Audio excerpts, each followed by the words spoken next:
أهلا بكم مشاهدينا الكرام إلى هذه الحلقة الجديدة من مستقبل الطاقة. هذه ملفاتنا. أزمة الطاقة لم تؤدي لزيادة كبيرة للاستثمارات في الغاز المسال. نسأل لماذا؟ ووزير الطاقة المصري يؤكد لمستقبل الطاقة جاهزية بلاده لتصدير الغاز إلى لبنان.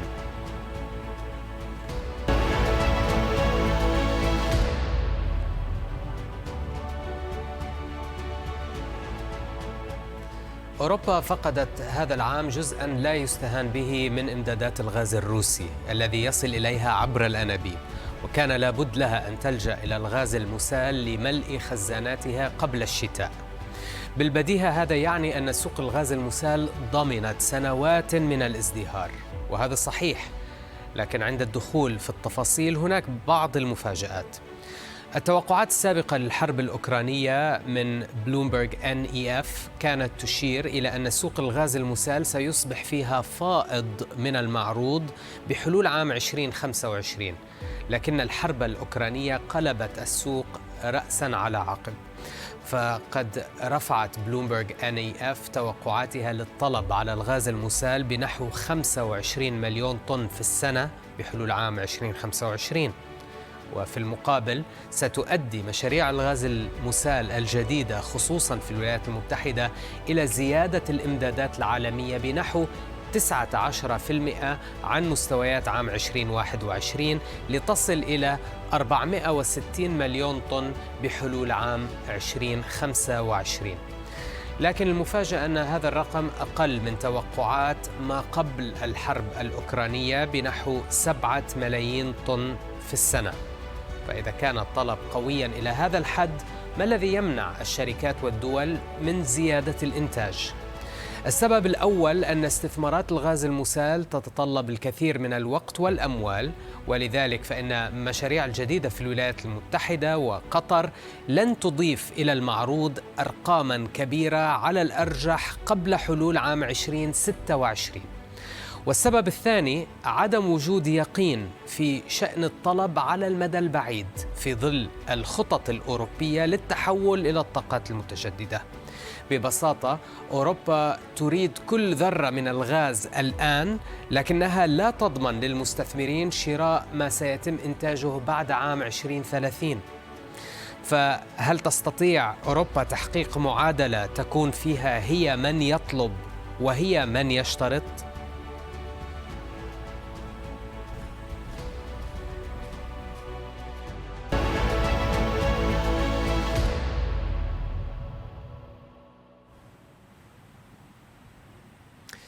في مقابلة مع من يلقب بعراب صناعة الغاز المسال في أمريكا، وهو رئيس مجلس إدارة شركة تلوريان شريف سوكي، أكد فيها أن سوق الغاز المسال العالمي ستستمر بتسجيل عجوزات خلال السنوات القليلة المقبلة، متوقعا تآكلا للطلب نتيجة ذلك كما هو حاصل اليوم في أوروبا، لافتا إلى أن استجابة الاستثمارات في بناء قدرات تسييل جديدة في الولايات المتحدة تحديدا ما زال متأخرا. لكن في البداية ناقشنا معه نمو واردات أوروبا من الغاز المسال في الأشهر الثمانية الأولى من هذا العام والتي نمت ب65%، وتحدثنا حول كيف ستتشكل المنافسة ما بين أوروبا وآسيا على جذب الكميات المطلوبة من الغاز المسال خلال موسم الشتاء المقبل.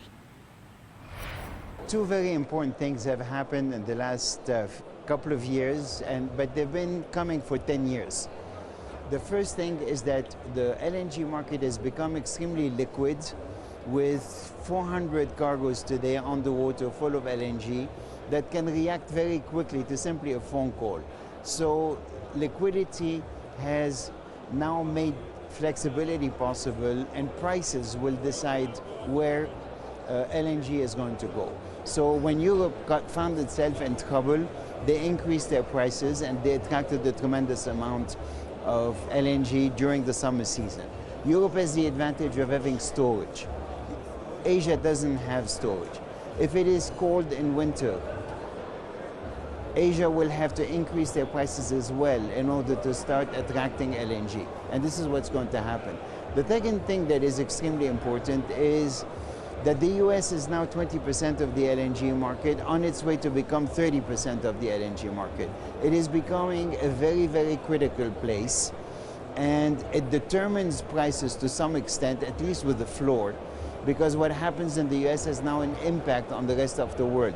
You can't simply shut down 20% of the market or 30% of the market without having an immediate impact on prices. So the US has now become an integral part of the global LNG market. Those two things are now making prices very important in order to attract LNG. Most experts are discussing their fears of this coming winter, 2022-2023. But what about next year's winter, 2023 into 2024? Are we going to find ourselves in a worse situation, particularly in Europe?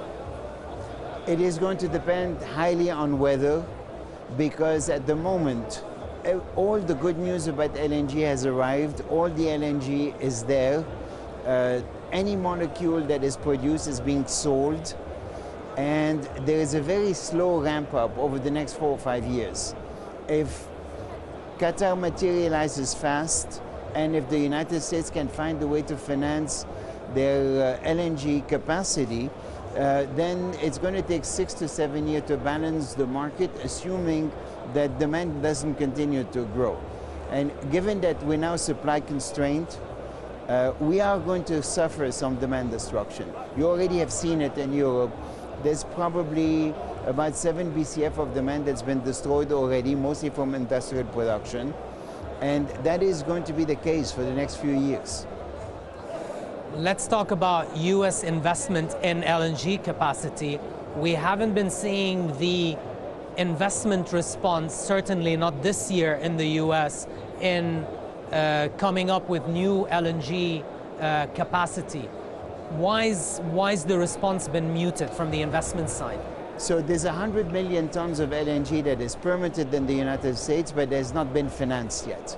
So clearly the business model is broken. We have to come up with something different in order to attract capital to the LNG market in the United States. Now the good news is that there is about 50 million tons that is under construction now that will come between 25, 26, 27. That will be a small addition, but in order to make the 100 million tons of additional capacity come to the market, we have to find a different business model. The fundamentals are extremely strong. Today, LNG, natural gas in the United States costs $5.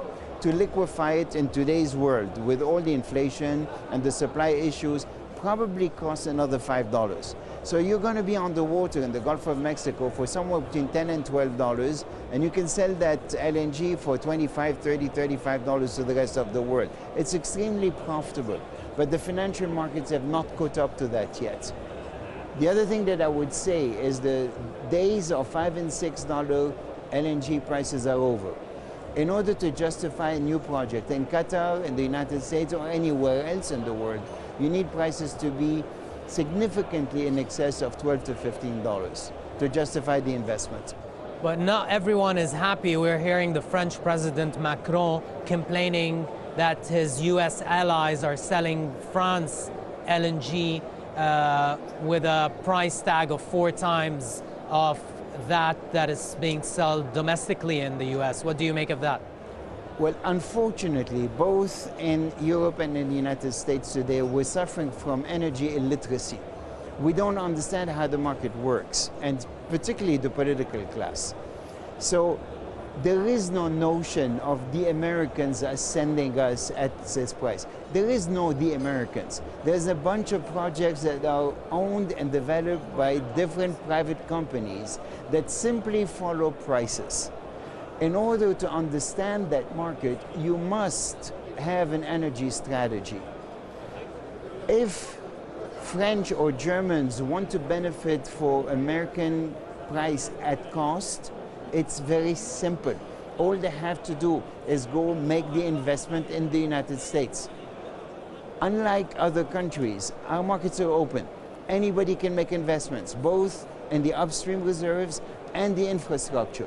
There are 4 or 5 projects today that will make a very significant difference in 5 years if they found their investments today. So if President Macron wants to have access to American gas at cost, the 5 and 5 that I talked about, 10 to 12 on the water delivered, so somewhere around 12 to 13 to Europe, all they have to do is find their national champions and encourage them to make investments in the United States value chain. On that point, we've seen the standoff between Saudi Arabia and the US Biden administration over the latest cut in OPEC Plus production. How do you link that to energy strategy? So let me start with this. Today, gas prices are more expensive than oil prices on a BTU content basis. I think for the first time in my history, I've never seen that before. So what is happening now in countries like Algeria and Norway is instead of injecting gas in order to produce more oil, we're making oil production suffer by selling the gas directly.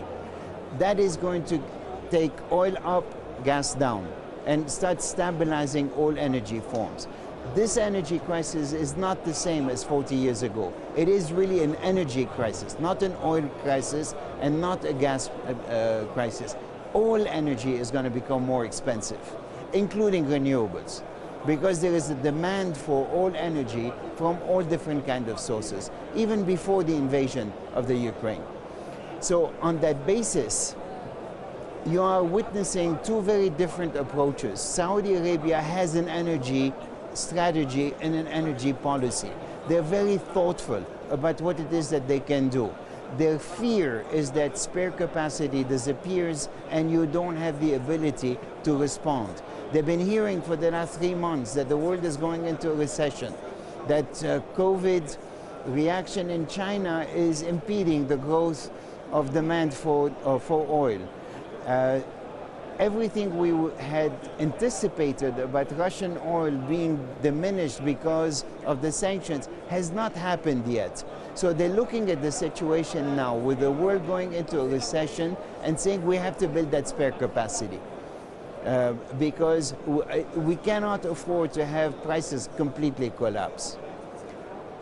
On the other side, unfortunately, we don't have a strategy in the US.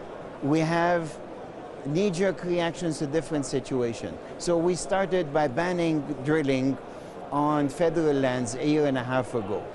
It's symbolic. It didn't mean anything. It's simply symbolic. And then when we saw that we actually needed our oil, we shifted and said, no, we were kidding. You can go ahead and drill again. We don't understand yet the basics and the economics of what it takes to drill in the United States. And it's a moving target. Oil production in the US is suffering the same way as the rest of the world, from inflation, from supply chain constraints, and from higher interest rates.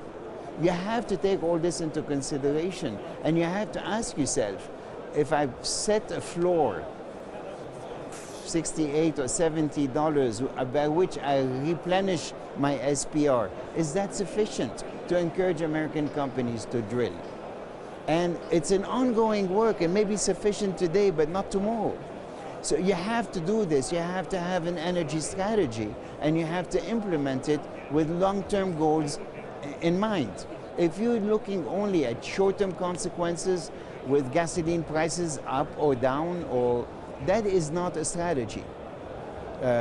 We in the United States have a best-selling car that is the F-150 that gets 16 miles to the gallon, half of what a normal sedan would take in terms of gasoline consumption. We are wasting our resource because we have no strategy. سنتوقف الآن مشاهدينا مع فاصل قصير نتابع بعده في مستقبل الطاقة. في موقف من العقوبات الغربية المقبلة على النفط الروسي، وزير الطاقة الهندي يقول إن بلاده ستستورد النفط من أي مكان عند الضرورة.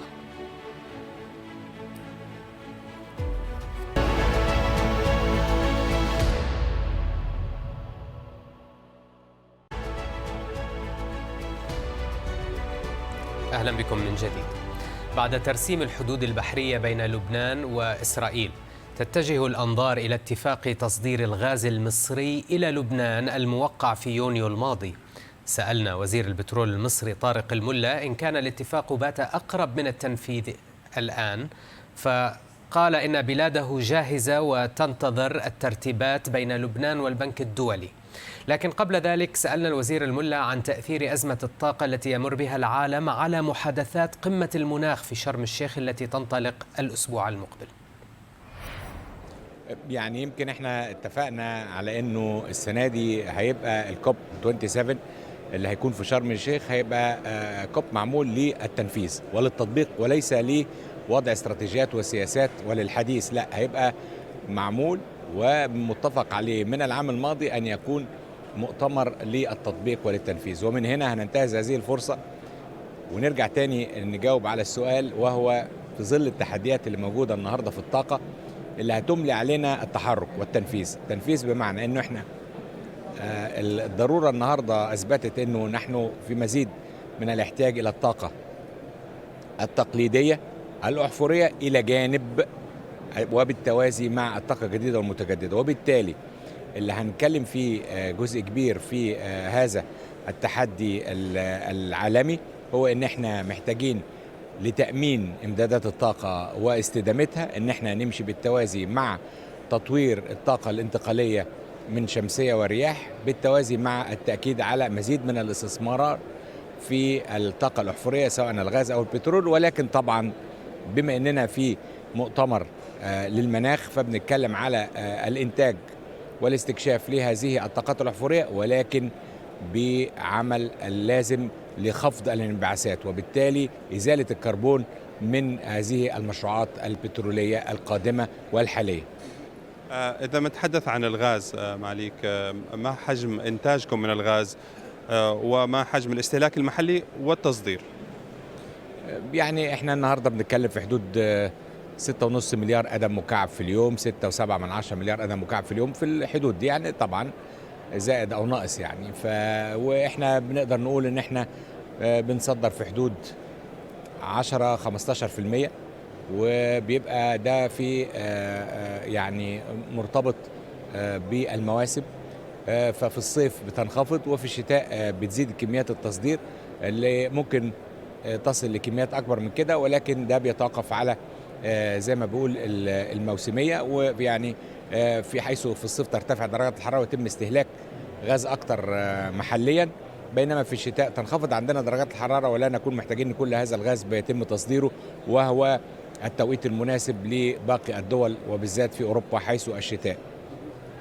بعد ترسيم الحدود البحرية بين لبنان وإسرائيل، هل بات وصول الغاز المصري إلى لبنان بحسب الاتفاق الموقع في يونيو الماضي بتصدير 650 مليون متر مكعب سنويا أقرب إلى التنفيذ؟ يعني نتصور يعني انه اصبح يعني من المناسب دلوقتي انه الجو بقى العام متاح ل يعني البدء في هذا الاجراء. وطبعا احنا من ناحيتنا كمصر احنا مستعدين، الغاز جاهز والاعمال الخاصه بالجزء الخاص بالخط فنياته جاهزه. كل الامر يتعلق بعد كده مع الحكومة اللبنانية في تنفيذ ما هو مطلوب مع البنك الدولي، بحيث أنه يستطيعوا أن هم يعني يمضوا قدما في هذه الإجراءات وبدء التدفيع يعني. ونرى أن ذلك يعني يكون جايز ووارد طبعا في أي وقت. احنا جاهزين طبعا لإمداد الغاز لأشقائنا في لبنان.